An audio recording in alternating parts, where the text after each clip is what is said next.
All right, so here we are. We're going to be starting on some drywall in the kitchen. You get a quick shot of me here climbing up and falling off the ladder. Yep, there we go. So first I had to scrape some of the existing, there was like molding up there before, so there's like caulking for some reason on the ceiling. Had to scrape some of that off. Didn't all come off when I ripped it off. This was lath and plaster before, and so now I had to demo that. I got a couple little clips of that, but not very many. But yeah, that was a huge mess. It took weeks because of the dust and the kids in the house and all that, and trying to make sure that it was clean, and it just wasn't that easy. So I've already started drywalling some of this using the fiber tape. I know that I'm not doing it perfect, but it's my house, so it's not my job to do drywall for a living. But from all the YouTube videos and the things I've watched, I've learned some stuff, and then I have done some drywall as a side job for a little bit, but never going to claim that I'm a professional at it. But for my house, it's definitely going to be good enough. To be honest, this is probably like one of the most annoying parts is inner corners, and I've even heard that from people who do it as a living. So yeah, I was going to try to do it up there on the top, and then I realized I could just stretch it the length of the wall, and then I could cut it at the end. Like, I figured that would be way easier. It's going to give me the same amount of distance so that I could get back up on that little step ladder and line it up. I will say when I was pushing this in, it ended up being very uneven on the top. So like it was probably 3/4 on the wall and 1/4 on the ceiling. From my understanding, it'll be all right. It's just to prevent the cracking down the middle of it is what the fiber tape's job is. So, I mean, we'll see if it stands the test of time. Yeah, so I was pushing this into the corners, and it just kept messing up. It was really frustrating, but it is what it is. But yeah, like 3/4 of it ended up on the wall, and 1/4 ended up on the ceiling, which, like I said, we'll see how it goes. My biggest thing is that this is going to be the wall it's probably looked at the most because it's right behind the oven and the fridge. That electrical that's done up there that I'm kind of blocking right now, that's done for the microwave. So we'll have to figure that out too. Not sure how we're going to put it up there, if we're going to put cabinets over it, if we're going to have a backsplash. The wife wants a pot filler to go over the oven. Haven't done that, but I also did the plumbing for the fridge because there was none on this wall.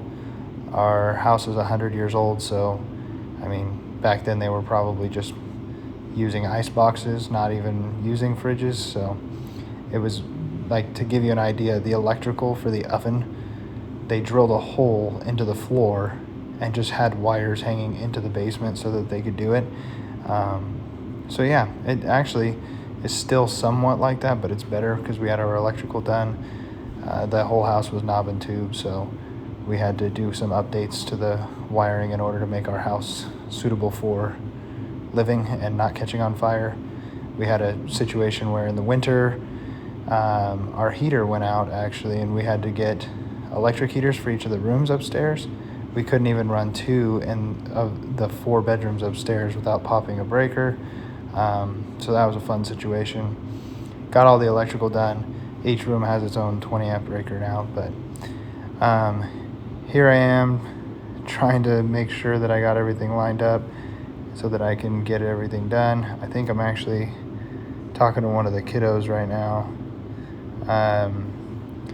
But yeah, so now I know I'm going to probably get roasted in the comments, but this is how I did the corner mudding. It's probably not the correct way. I tried to continue to wash my tools throughout the time because honestly that's one of the most annoying things is when I'm done and I have to wash all the tools and make sure everything's good. I actually have gone through an entire bucket of the drywall mud already, so this is the second 5-gallon bucket that I'm going through because I redid the pantry and I've done some of the other walls, and then this wall had 2 lines because I had to put a sheet of drywall in between, so it had quite a bit of floating to do. And then the wall that you can't see in the video also had a lot of molding, or a lot of floating that had to be done. This is definitely my least favorite part of this entire renovation to the kitchen so far, but yeah, this is, it's necessary. I wish it wasn't. I wish there was a way to just cover the cracks without having to do this, but it's been done for 2010. It's done, I don't even know, since they stopped doing lath and plaster. So I mean, my grandpa still talks about lath and plaster, so it can't be too long ago. But yeah, this isn't the first drywall that's been put in this house. We actually have some drywall in our upstairs bathroom, and then there was a little bit of drywall in the basement bathroom, but that's it. Everywhere else is lath and plaster, which is, if you ever dealt with it, it makes a huge mess. But yeah. So here I am mixing it up, getting ready to put some more on, but realize I haven't told the story about how or why we ended up where we did. So we lived in California, and born and raised in California, so was my wife. We have family out here in Iowa that had moved out here from California, and then we also had family that was already out here. And it was on my stepmom's side. So we came out here on vacation a couple times to visit.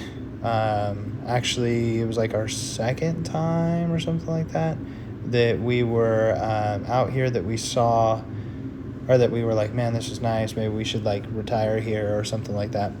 And so we were looking, and I don't really know, like I was going through like land and trying to find things, and I was on some website that sold land, and I saw an acre in a little city that wasn't too far outside of the main city here in Iowa. And so I was like, well, let's see how this goes. It was really good price.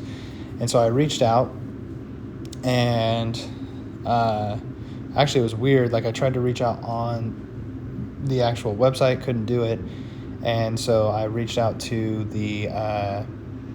I went through the pictures, and there was the yard sign that was in the picture. And so I ended up calling that phone number, and I ended up getting a hold of the guy who was actually selling the property for the older gentleman. So I got a hold of the realtor, and he told me, I think the reason that I wasn't able to get a hold of him was because the listing, even though it was still showing live, was actually pending. And so like they had already stopped like all communication on the property. But it turned out when I talked to him that day, the deal had actually fallen through. I guess the owner had split the lots. So he actually had 2 acres, split it into 2 1-acre lots, and he was going to sell them. And then I guess a family member reached out and was like, I want to buy them, or I want them. And so then they were going through all the paperwork, and that paperwork ended up falling through. And like something happened, the family member changed his mind or something. They couldn't tell me everything, but anyways, it worked out in our favor. So we ended up purchasing that, and the thoughts that at the very least that we would build a house on it and retire. But we had talked about possibly doing like 5 to 10 years, and then we would move out here. And then we came on another vacation, and that was after we had our land and we got to actually see it, like, because we had actually bought it without seeing it at all, which was really cool to have the kids run around and play on it.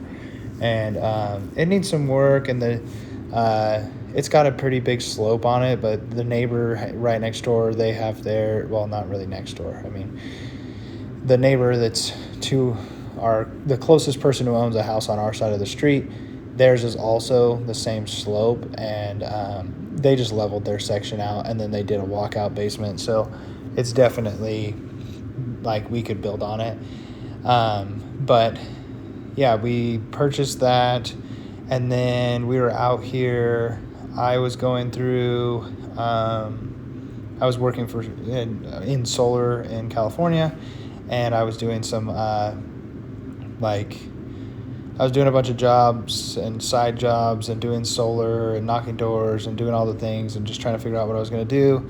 And then when we came out and visited that time when we saw our land, I was talking with my dad, and then he was talking about something that they were starting up at their work. And then I got the opportunity to meet with his boss, the owner of the real estate brokerage.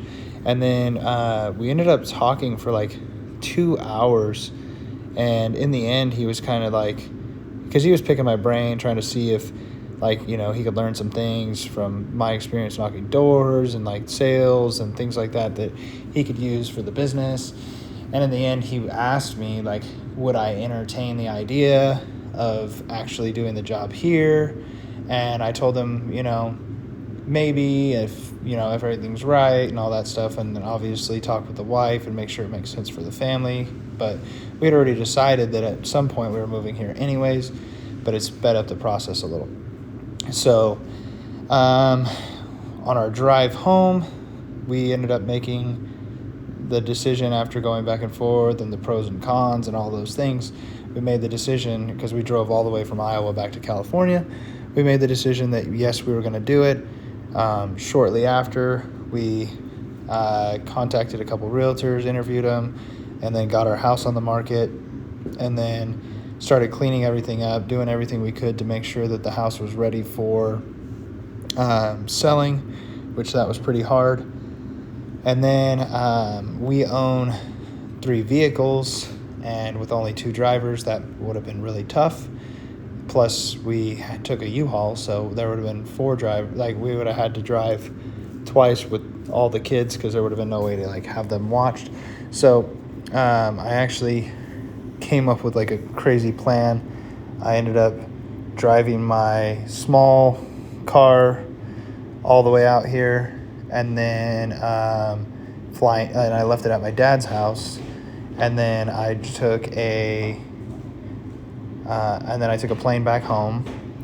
Then I drove my truck with my trailer up northern California, to pick up my grandfather, because he was visiting my uncle. And then we drove the higher route up through Wyoming to get back to Iowa.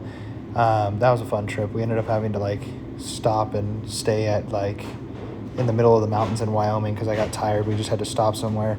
My truck isn't the best for heat and all that stuff either, so it was really cold. We only slept for an hour, and then my grandpa was like, we got to get going.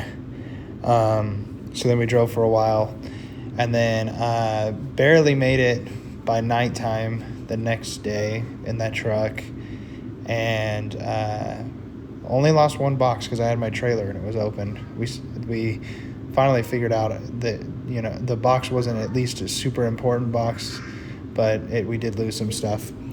But when we made it, I was so tired, I barely got any sleep, and then got back on a plane the next morning. But I figured out that California, because everybody was trying to move out of California, that the U-Hauls were I think it was going to cost us $2,000 extra if I got a U-Haul out of California versus if I got one in Utah. And I was like, well, why would I do that? Because it's definitely not going to cost me $2,000 in gas to get a truck from Utah to California. So I flew into Utah, took an Uber, got to the U-Haul that I had booked, and then hopped in the U-Haul, drove that back to our house in California from Utah, and then we started loading things up.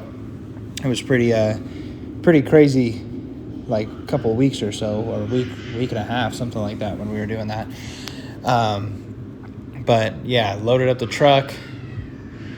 That was, we had my brother-in-law, my sister, my mom, my wife's friends. We had a lot of help, which was really cool. And we barely got it loaded in time in order for everything to work, because we were on a deadline when it came to the house getting sold. We cleared everything out the morning that they were going to hand over the keys. So it was pretty crazy.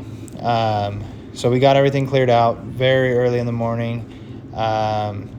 Luckily, we had my mom watching the kids, and we were able to go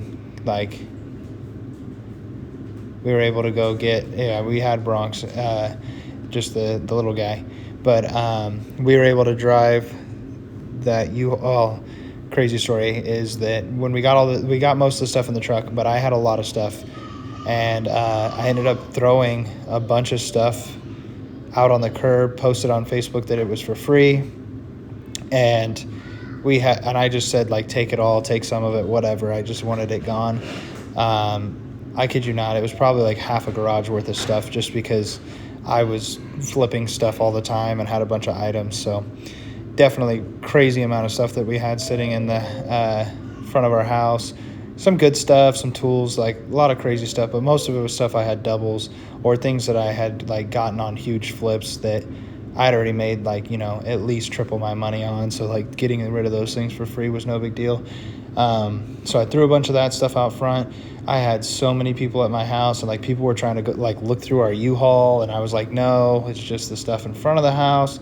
So people were going crazy, but I mean, it's to be expected. I said a bunch of free stuff, right? So the craziest thing happened though. Some lady showed up. I had this little quad that I just couldn't take it. I mean, I was in that quad like only $50. I got it for free, fixed it, and then the fix cost $50. So she ended up she wanted the quad. Somebody else showed up with a truck and threw the quad in the back, and she wanted it, but she couldn't get it.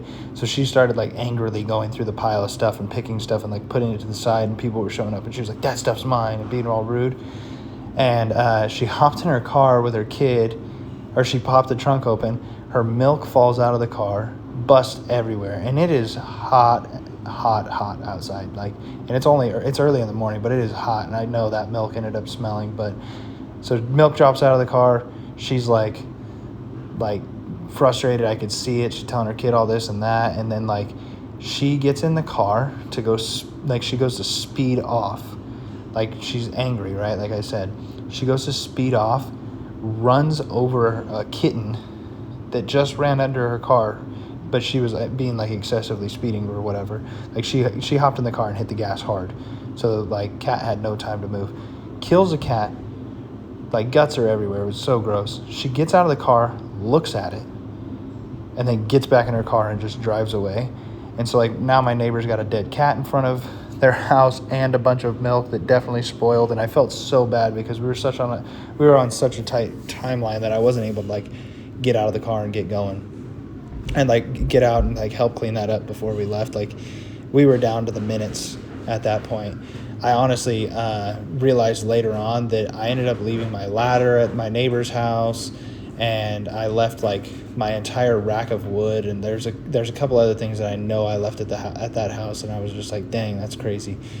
But we ended up driving the U-Haul, meeting my mom with the kids at a gas station that was like 45 minutes from our house that we had just sold, and then giving her our SUV so that they were able to drive all the kids. And then we had Bronx, the little guy, with us in the U-Haul. And then my wife and I took the trip in the U-Haul all the way to, I think we stayed in St. George the first night. And, no? Oh, okay, Grand Junction, yeah. So we stayed in Grand Junction in a hotel. And then, like, it was pretty fun. It was hard, but it was fun. We had Bronx in his little car seat in the middle of us. But yeah, so we drove all the way to Grand Junction, and then the next day we drove, and man, that day was so hard. Like, in Colorado at the time, they had everything down to one lane. So like, it was so slow, and like they were doing rock removal, so they were stopping traffic, and then like every 30 minutes it would re-switch the route to where it was going to make it way longer, because because the traffic was so bad, they were figuring that it would be better. The GPS kept thinking it would be better for us to go the long way. So we were doing that, and then when I got the U-Haul, I had agreed that we would go pick up a like one of those U boxes. They keep them on trailers, And as part of the offer through U-Haul, when you're traveling across the country, they will literally pay you to pick up those U-boxes with your U-Haul from a different state if you're traveling to the same state it's being delivered. So somebody had one being delivered in Iowa, and so they were asking me when I booked it if I would do that, and it was like $500 off my entire order, and I was like, how far is it out of way? And it was like 45 minutes, so I was like, 45 minutes added to our trip, and we save $500. So I was like, why not? So we are doing this super long day, and then now it's time for us to drive 45 minutes out off the trail or off the path we were taking. So we did that. We're driving, and we get told when I get there, and I was on time. Like, I checked, and everything should have been open. I get there, and it's like this weird like warehouse place, and like there's a buzzer on the door, so I buzz the door a bunch of times, and then there's like another buzzer, and that buzzer actually does a phone call. And so it called, and nobody answered, and then I did it again and again. So then I called the U-Haul. They said somebody should be there. They contacted somebody else, and then like eventually I was like, what do I do now? So I was in the U-Haul app like navigating it, and they were like, you can just you can just move on with your trip. And I'm like, well, I just drove 45 minutes out of my way in order to be here.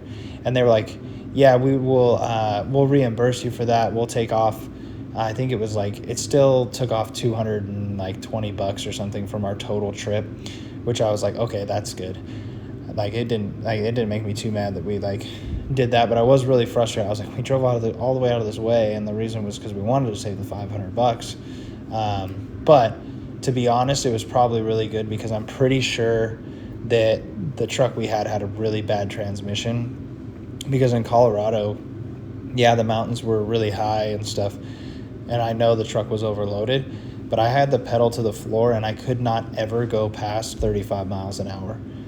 And like, good thing there was a lot of traffic, because everybody else would have been really mad when it was 65 and I was going 35. But that didn't make it for a fun trip. So we ended up showing up, and we slept for like a total of a couple minutes, and then we had to hop in my car, drive over to the title company, and sign papers. And it was just so crazy how the timing worked out. But we were able to sign documents, get everything put together. Paige had never even seen the house, so like, she saw the house for the first time really when we got it. So it was pretty cool. We got the keys, we showed up, and then luckily my dad was able to get us a bunch of people to come help unload, and we were able to unload the truck within like a couple hours. It wasn't even crazy.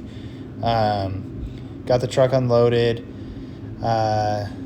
Like, it was really cool, because we didn't have all the kids. We just had Bronx, so like, it wasn't too crazy for us. And then we flew back, and we ended up seeing one of our good friends get married, and then we got our kids, and then we were able to drive back in our SUV with our kids, which actually turned out pretty good. Kids showed up. They thought it was super cool, and yeah, it was a lot of fun. It was a really stressful time, but like, when I look back, it's like, that was actually a really fun time. We had like, it actually went really smooth, considering the fact that we have 4 kids. One was really young, and the fact that like, we were moving all the way across the country, and we did it in one U-Haul, my truck and my trailer. So like, it's pretty wild that we were able to even like do what we did, and it went as smooth as it did. But yeah, the house had some things we wanted to change. So here it is, me, redoing drywall, or pulling out lath, putting up drywall. The kitchen was the smallest thing, and my wife loves baking, so like, we had to make a change so that we can actually, make it to where there was a way for us to like do the things we want to do. So I opened up a wall, and then, we're redoing cabinets and stuff, because the room was really cramped. In another video, I'll probably show exactly what it looked like, but for now, like, you're going to see the updates, and I'll have a before and after for sure. But yeah, this is me doing drywall. Walked out of frame here, but I think that just about finished for the day. Yeah, I am right here. So I'm about to start cleaning up, and then I'll stop the video here. But thanks for watching, and you feel free to give me tips and tricks in the comments, ask questions, whatever you want to do. I look forward to continuing this series and showing more of like the story of how we went from California to the cornfields, and showing you all these upgrades that we're making on our 100-year-old house while still trying to make it seem like it's got its character. All right, have a good one.